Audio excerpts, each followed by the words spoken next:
प्रतियोगिता परीक्षा में जो भी धांधलियाँ उनकी जिम्मेवारी आर्थिक अपराध इकाई को इस परीक्षाएं बिहार लोक सेवा आयोग के द्वारा आयोजित की गई थी, परंतु दोनों में व्यापक धांधलियों की जब खबरें आई थी उसके पश्चात एक विशेष जांच दल का पहले गठन किया गया था।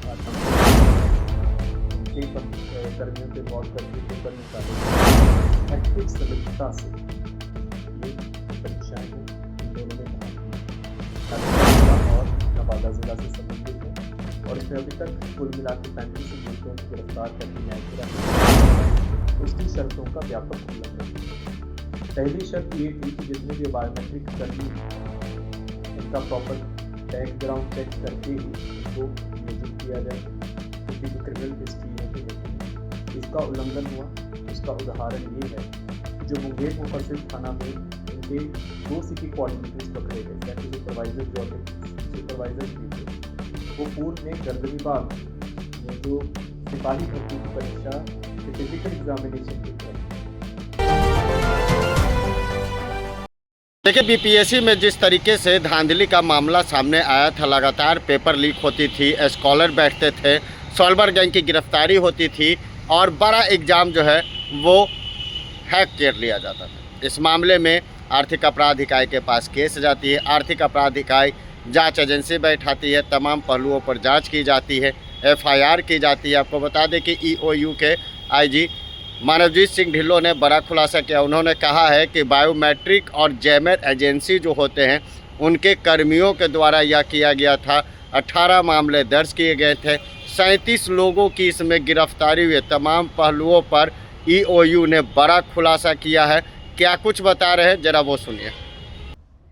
आज की जो प्रेस वार्ता का आयोजन किया गया है इसमें उपस्थित सभी पत्रकार बंधुओं का स्वागत है।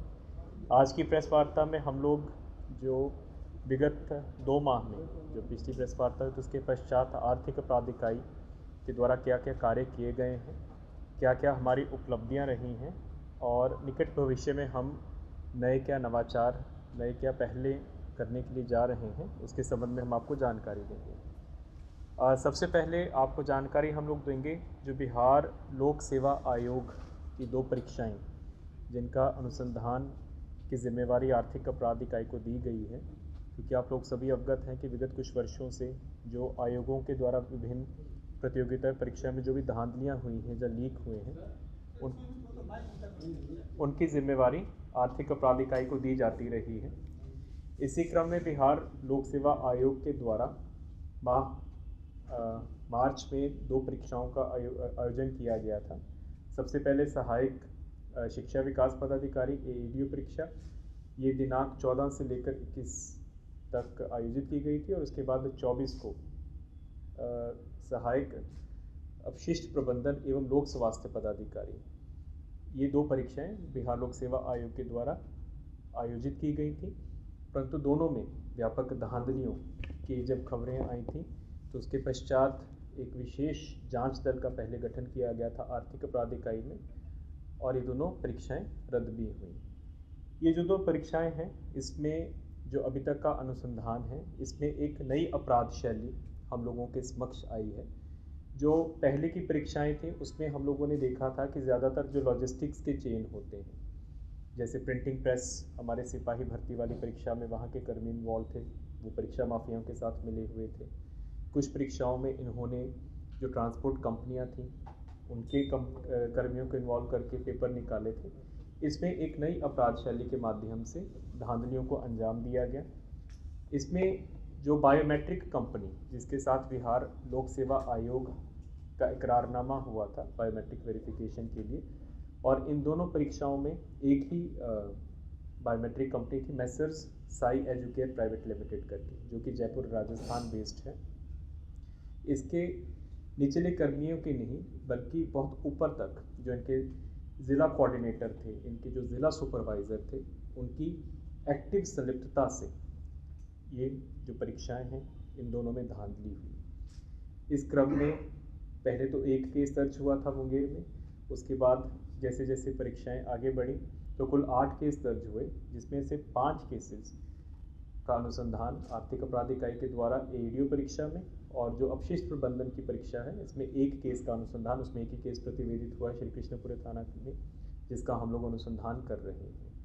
जो AEDO परीक्षा के संबंधित केसेस दर्ज हुए हैं 5, ये मुंगेर ज़िला, हाजीपुर ज़िला, बेगूसराय ज़िला, नालंदा ज़िला और नवादा ज़िला से संबंधित हैं।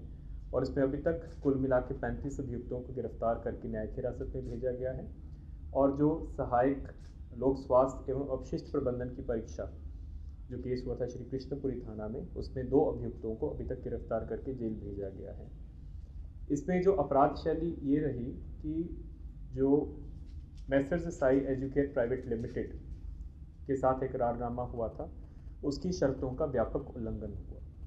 पहली शर्त ये थी कि जितने भी बायोमेट्रिक कर्मी हैं उनका प्रॉपर बैकग्राउंड चेक करके ही उनको नियोजित किया जाए, क्योंकि कोई क्रिमिनल हिस्ट्री है कि नहीं है, इसका उल्लंघन हुआ।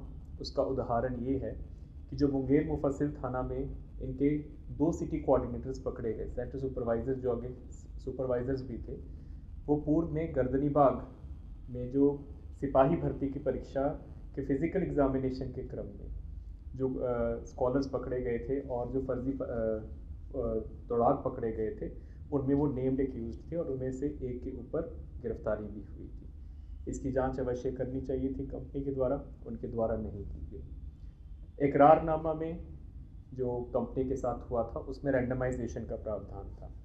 जैसे कि आप सभी जानते हैं कि इलेक्शंस के टाइम पे रैंडमाइजेशन होता है, इसी प्रकार केंद्राधीक्षकों का वीक्षकों का रैंडमाइजेशन होता है।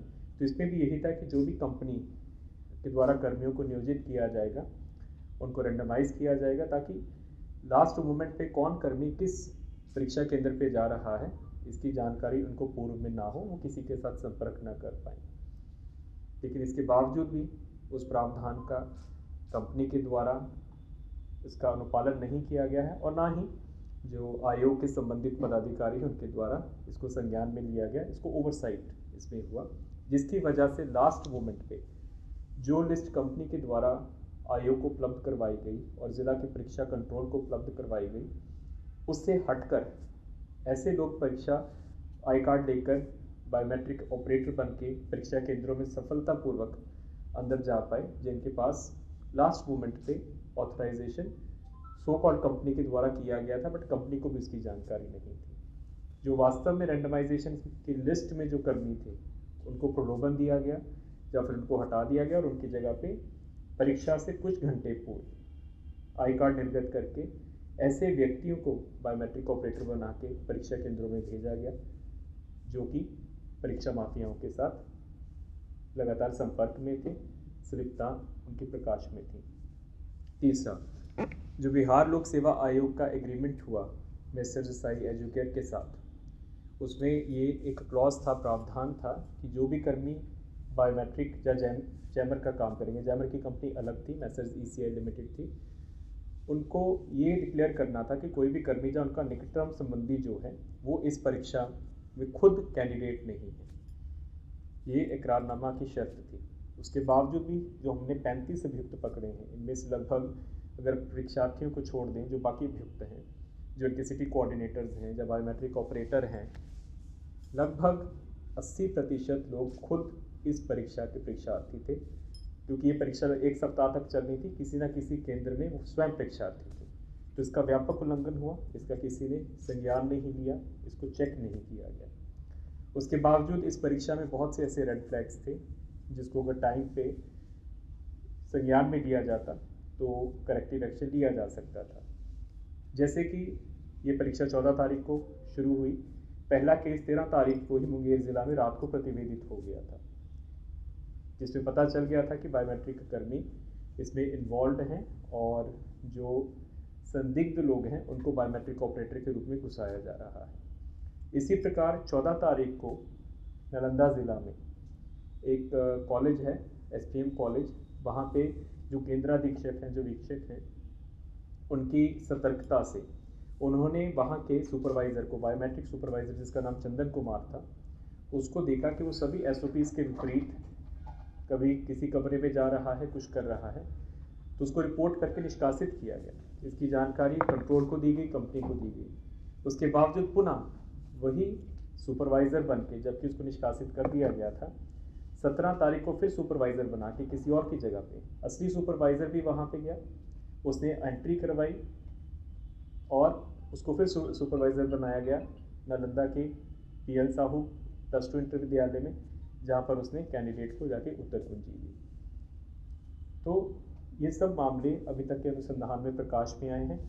इस क्रम में अभी तक जो हम लोगों ने गिरफ्तारियां की हैं उसमें मुंगेर, बांका और लखीसराय ज़िला, नालंदा और पटना ज़िला के 5 बायोमेट्रिक के जो कोऑर्डिनेटर्स थे, कंपनी के जो ज़िला कोऑर्डिनेटर्स थे और सुपरवाइज़र थे, उनके नाम शामिल हैं। उनके कौन कौन लोग हैं प्रेस विज्ञप्ति में हमने उनका नाम दिया हुआ है, वहाँ से आपको पता चल जाएगा, आपको उसकी जानकारी हो जाएगी। इसी प्रकार जो दूसरी अपराध शैली इन 2 परीक्षाओं में हुई, पहला तो था कि बायोमेट्रिक की जगह, दूसरा था कि यहाँ ये जो बायोमेट्रिक कर्मी थे तो उत्तर कुंजी उपलब्ध करवा रहे थे जिन परीक्षार्थियों ने इनको पैसा दिया था। जी, हम लोगों के पास अलग अलग स्रोतों से, अपने स्रोतों से भी, इसके अतिरिक्त जो हमारे आसूचना एकत्रित करते हैं प्रभाग, उनसे भी और ज़िला से भी हम लोगों ने ऐसे व्यक्तियों की सूची प्राप्त की है, उनका सत्यापन भी किया है, क्योंकि कई ऐसे अपराधकर्मी हैं जो पहले काफ़ी सक्रिय थे, आज ही डेट पे नहीं हैं। अगर आपको उनका कई जो कानून में होता है कि नए केसेस भी चाहिए होते हैं, तो उसका हम लोग वेटिंग किए हैं। उनमें जो उस कानून के अनुरूप आ रहे हैं, जिनका काम किया जा सकता है, उनकी लिस्ट बना के उसके ऊपर कार्रवाई करें। बिल्कुल हम लोग कर रहे हैं, जैसे मैंने आपको बताया था विनाश जी की इसमें परीक्षा में Messrs engineer corporation of India limited काफ़ी प्रतिष्ठित कंपनी है, ECL कंपनी है, उसको दिया गया था। लेकिन होता क्या है कि आगे सबलेटिंग और कॉन्ट्रैक्टिंग और आउटसोर्सिंग करते करते, जैसे इस वाले में जो मैसर्स एजुकेट के साथ भी कॉन्ट्रैक्ट हुआ है, इसमें 3 लेयर्स में आगे फिर सब कॉन्ट्रैक्टिंग हुआ, जिसकी सूचना आयोग को भी नहीं थी। जैसे मैंने तो मैसर्स एजुकेट के साथ इकरारनामा किया, उसने आगे क्राइनेक्स के साथ, उसने आगे फिर लोकल वेंडर के साथ, उसने आगे फिर इस तरह की जो छोटी मोटी कंपनियां होती हैं जिनको जो कि परीक्षा माफिया खुद ही चला रहे हैं, तो उसमें जो जैमर्स, क्योंकि जैमर्स का जो हम लोगों ने SOP देखा है उसके अनुरूप कोई भी इलेक्ट्रॉनिक उपकरण काम नहीं करना चाहिए। और जब आपकी परीक्षा शुरू हुई है तो वहाँ पे जो उनके सुपरवाइजर, उनको इस चीज़ को प्रमाणित करना है कि वो सभी एक्टिव हैं और कोई नहीं। उसके बावजूद ब्लूटूथ काम कर रहे हैं, अंदर से सूचना जा रही है, मोबाइल फ़ोन से ये जा रहा है कि कौन सा क्वेश्चन पेपर, कौन सा क्वेश्चन सेट आया है और उसके आंसर्स ब्लूटूथ से बढ़ाए जा रहे हैं। तो बेगूसराय में हम लोगों ने उनको नोटिस देकर उनके सारी कर्मियों को बुलवाया भी है, उसमें हम लोगों को कुछ इंपॉर्टेंट सुराग प्राप्त हुए।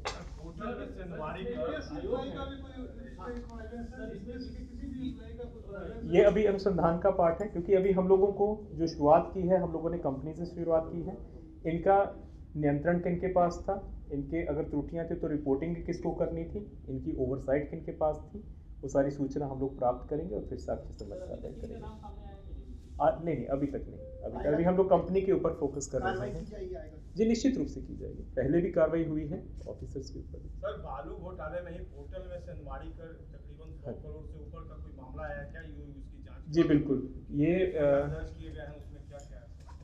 जो खनन विभाग है उसके द्वारा एक पोर्टल का संचालन किया जाता है जिसका नाम है खनन सॉफ्ट पोर्टल।